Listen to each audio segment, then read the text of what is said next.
Glucose transport இது ஒரு மெம்பரன்ல இருக்கக்கூடிய டிரான்ஸ்போர்ட் பண்ணக்கூடிய புரோட்டீன் சேனல். சுபாஷ் லைஃப் சயின்ஸ் யூடியூப் சேனல்ல உங்களுக்கு நிறைய லைஃப் சயின்ஸ் ரிலேட்டடான வீடியோஸ் பார்க்க முடியும். அது எல்லாமே எக்ஸாம்ஸ் அண்ட் பிஎஸ்சி எம்எஸ்சி ஸ்டூடெண்ட்ஸ்க்கு ஏற்ற மாதிரி தான் இருக்கும். இதுல பிளேலிஸ்ட்ல நிறைய பிளேலிஸ்ட் உங்க டாபிக்ஸ்க்கு ஏற்ற மாதிரியான பிளேலிஸ்ட்ல போய் நீங்க செக் பண்ணி பார்க்கலாம்.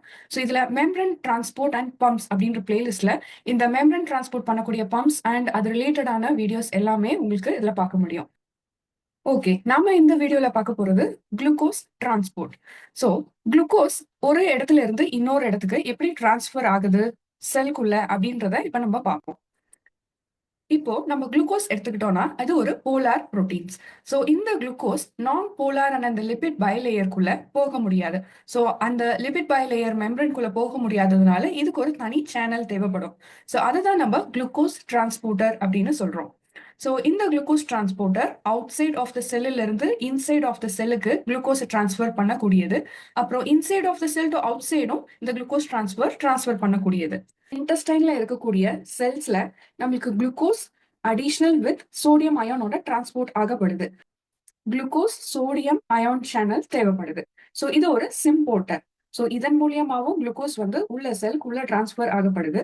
அதே போல வெறும் glucose carrier protein or transporter அப்படின்னு சொல்லுவோம்.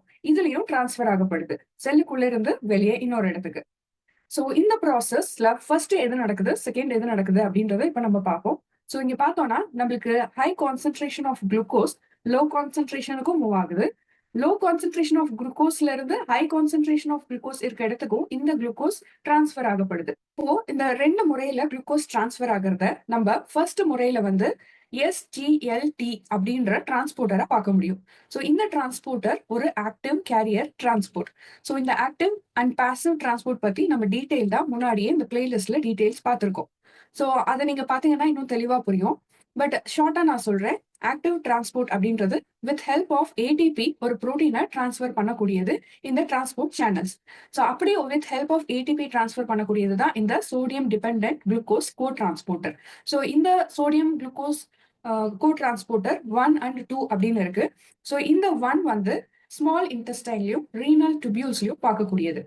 ஸோ இது அகெயின்ஸ்ட் த கான்சென்ட்ரேஷன் கிரேடியன்ட். அதனாலதான் நம்மளுக்கு ஏடிபி எனர்ஜியான ஏடிபி தேவைப்படுது. ஸோ கான்சென்ட்ரேஷன் எங்க அதிகமா இருக்கோ அந்த இடத்துக்கே திரும்ப குளுக்கோஸை கொண்டு வரக்கூடியது. ஸோ இது ஒரு யூனி டைரக்ஷனலா தான் இருக்கும். ஸோ இந்த SGLT coupled with sodium potassium ATPase pump. Active டிரான்ஸ்போர்ட்லயே நம்ம பார்த்தோம் ஏடிபி யூஸ் பண்ணி இந்த concentration against concentration gradient move ஆகக்கூடியது அப்படின்னு. ஸோ அதுல ஒரு பம்ப் தான் சோடியம் பொட்டாசியம் ஏடிபிஎஸ் பம்ப். இது ஃபர்ஸ்ட் பிரைமரி ஆக்டிவ் டிரான்ஸ்போர்ட்டரா ஒர்க் பண்ணதுக்கு அப்புறமா தான் இங்க நடக்கக்கூடிய இந்த குளுக்கோஸ் அப்புறம் சோடியம் டிரான்ஸ்போர்ட்டர் ஆக்டிவேட் ஆகப்படும். ஃபர்ஸ்ட் நடக்கக்கூடியது இந்த சோடியம் பொட்டாசியம் ஏடிபிஎஸ் பம்ப்ல நடக்கக்கூடிய சோடியம் பொட்டாசியம் டிரான்ஸ்ஃபர் தான். சோடியம் பொட்டாசியம் பம்ப் ஒரு ஆன்டிபோட்டர், அதாவது சோடியம செல்லுக்குள்ள இருந்து வெளியவும் பொட்டாசியம வெளியில இருந்து செல்குள்ளையும் புகுத்தக்கூடியது. ஸோ அப்பதான் நம்மளுக்கு செல்லுக்குள்ள இருக்கக்கூடிய சோடியமோட கான்சென்ட்ரேஷன் கரெக்டான அளவுல பாத்துக்க முடியும்.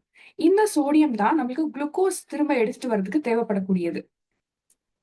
அலாங் வித் சோடியம் அயான் இந்த குளுக்கோஸும் சேர்ந்து சிம்போர்ட்டர் ஆன இந்த சோடியம் குளுக்கோஸ் சிம்போர்ட்டர் மூலியமா திரும்ப செல்குள்ள வருது. இந்த குளுக்கோஸ் திரும்ப வெளியில, அதாவது அதர் சைட் ஆஃப் த செல்லுக்கு குளுக்கோஸ் கேரியர் புரோட்டீன் இந்த புரோட்டீனால வெளியே எடுத்துக்கப்படுது. இதுதான் நம்ம செகண்ட் டைப் பார்க்கக்கூடிய GLUT protein. So first type நம்ம இப்ப தெளிவா பார்த்துட்டோம் with help of ATP energy. இந்த குளூட் புரோட்டீன்ல without help of ATP energy இதை ஃபெசிலிட்டேட்டட் டிஃப்யூஷன் அப்படின்னு சொல்றோம். டிஃப்யூஷன் அப்படின்னும் போதே கான்சென்ட்ரேஷன் அதிகமா இருக்க இடத்துல இருந்து லோ கான்சென்ட்ரேஷனுக்கு மூவ் ஆகக்கூடியது. ஸோ இது அதிகமா இருக்கக்கூடிய குளுக்கோஸ்ல இருந்து கம்மியா இருக்கக்கூடிய குளுக்கோஸ் பகுதிக்கு டிரான்ஸ்ஃபர் ஆகப்படுது. ஸோ அதுக்கு ஹெல்ப் பண்ணக்கூடிய இந்த குளூட்லயே 1 to 12 types of GLUT transfer protein இருக்கு. SGLT எப்படி ஆக்டிவ் கேரியர் டிரான்ஸ்போர்ட்டோ, ஸோ அதே மாதிரி குளூட் ஒரு பாசிவ் ஆக்டிவ் டிரான்ஸ்போர்ட். ஏன்னா இதுல ஏடிபி யூஸ் பண்றது இல்லை. அப்புறம் இந்த மெக்கானிசம் பிங் பாங் மெக்கானிசம் அப்படின்னு சொல்றாங்க. ஸோ இது குளுக்கோஸை செல்லுக்குள்ள இருந்து பிங் பாங் மெக்கானிசம் வழிவா இந்த வெளியில செல்லுக்கு வெளியே எடுத்துட்டு போகக்கூடியது. இங்க இருக்கக்கூடிய பிக்சர்ல குளுக்கோஸை செல்லுக்குள்ள இருந்து கேபிலரிஸ்க்கு ஷிஃப்ட் பண்ணக்கூடியது. ஏன்னா கேபிலரிஸ்ல தொடர்ந்து நம்மளுக்கு குளுக்கோஸ் ஷிஃப்ட் ஆயிட்டே இருக்கும் வேற செல்லுக்கு. ஸோ அப்படி ஷிஃப்ட் ஆகும்போது கான்சென்ட்ரேஷன் கேபிலரிஸ்ல கம்மியா இருக்கும். இந்த பிளட் கேபிலரிஸ்க்கு டிரான்ஸ்ஃபர் பண்ண முடியும். ஸோ இந்த குளூட் 5 ஸ்பெஷலா ஃப்ரக்டோஸை டிரான்ஸ்ஃபர் பண்ணக்கூடிய புரோட்டீன் சேனல். மேஜரா எல்லா ஆர்கன்ஸ்லயும் பார்க்கக்கூடிய குளூட் புரோட்டீன் எது அப்படின்னா குளூட் 1. ஸோ இது ஒரு 12 மெம்பரன் ஸ்பேனிங் ஹைட்ரோஃபோபிக் ஹெலிசஸ். அப்படின்னா நம்மளுடைய பிளாஸ்மா மெம்பரன் எப்படி இருக்கு அப்படின்னா, ஸோ அதுல 12 டைம்ஸ் இந்த புரோட்டீன் வந்து உள்ள புகுந்து புகுந்து வெளியில வந்திருக்கும். ஸோ அப்படி 12 டைம்ஸ் உள்ள புகுந்து வெளியில வந்திருக்க இந்த ரீஜியன் வந்து ஹைட்ரோஃபோபிக் ஹெலிசஸ் கொண்ட ரீஜியன். ஸோ இதை தவிர வெளியில நம்மளுக்கு ஹைட்ரோஃபிலிக் ரீஜியனும் இருக்கு. ஸோ இது வந்து உள்ள புகுந்திருக்க ரீஜியன் வந்து ஹைட்ரோஃபோபிக் ஹெலிசஸ் ரீஜியன். ஸோ இந்த GLUT1 மெயினா எதை டிரான்ஸ்ஃபர் பண்ணோம் அப்படின்னா, transport also glucose along with ascorbate. Vitamin சியும் வந்து நம்மளுக்கு டிரான்ஸ்ஃபர் ஆகப்படுது இந்த GLUT1 புரோட்டீன் சேனல்னால. நம்ம GLUT1ல இருந்து GLUT12 புரோட்டீன் வரைக்கும் இருக்கு, சேனல்ஸ் இருக்கு அப்படின்னு நம்ம பார்த்தோம். ஸோ அதுல இருக்கக்கூடிய டிரான்ஸ்மெம்பரன் GLUT1 எந்த டிஷ்யூஸ்ல எல்லாம் இருக்குன்னு பார்த்தோம்னா, placenta, brain, blood tissue barrier, adipose நம்மளுடைய ஸ்கின்னுக்கு அடியில, மசில் டிஷ்யூஸ்ல எல்லாம், அப்புறம் டிஷ்யூ கல்ச்சர் பண்ணக்கூடிய செல்ஸ்லயும், டிரான்ஸ்ஃபார்ம்ட் ஆன செல்ஸ்லயும் பார்க்க முடியும் இந்த GLUT1. ஆனா மேஜரா பார்க்கக்கூடியது தான் இந்த GLUT1 எல்லா ஆர்கன்ஸ்லயும். இந்த GLUT2 எங்கெல்லாம் ஸ்பெசிஃபிக்கா இருக்கும் அப்படின்னு பார்த்தோம்னா, லிவர் செல்ஸ்ல இருக்கும், pancreatic பீட்டா செல்ஸ், அப்புறம் கிட்னி ப்ராக்சிமல் டிபியூல்லையும் ஸ்மால் இன்டெஸ்டைன்லயும் பார்க்க முடியும். GLUT3 பிரெயின் அண்ட் நர்வ் செல்ஸ்ல மேஜரா பார்க்க முடியும். லோ லெவல் இன் பிளாசண்டாலையும் கிட்னி, லிவர், ஹார்ட், ஹியூமன்ஸ்ல பார்க்க முடியும்.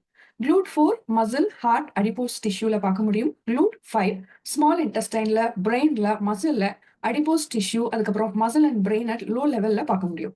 அதே போல GLUT7 மைக்ரோசோமல் குளுக்கோஸ் டிரான்ஸ்போர்ட்டர்லையும் லிவர்லையும் பார்க்க முடியும். GLUT8 எங்க பார்க்க முடியும்னா, பிளாஸ்டோசிஸ்ட்ல பார்க்க முடியும். GLUT4, 8, 12 இந்த 3 வகையான GLUT protein insulin dependent glucose டிரான்ஸ்போர்ட்டரா இருக்கு. குளுக்கோஸ் டிரான்ஸ்போர்ட் பத்தின வீடியோ உங்களுக்கு நல்லா புரிஞ்சிருக்கும்னு நினைக்கிறேன். உங்களுக்கு ரொம்ப ஹெல்ப்ஃபுல்லா இருந்தது அப்படின்னு நினைச்சீங்கன்னா, please subscribe, like and comment and share the knowledge of life science. Thank you.